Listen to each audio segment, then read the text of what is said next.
if you want really good performance, you need these Dyna coils. These are super excellent. They provide a lot more power to your spark, and they just really run good. And I've used these for years on other motorcycles, and they just run fantastic. And on the 750 Honda, you have to make sure that you have the coils with the angles like this, or they won't fit. With your wires will not fit under here and go to your plugs properly. This is a Dyna 3 ignition system, and I've used this for years and years, and I put probably about 35,000 miles or maybe even more than that on my old bike, and it ran absolutely flawless. It made a big difference. You didn't have to tune the bike ever. Once you set the timing, that was it. It was set. Here's a control module.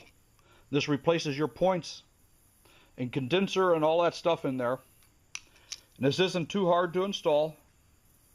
And when you run all three of these units together, in combination with a set of gold platinum plugs, your bike will run just fantastic all the time.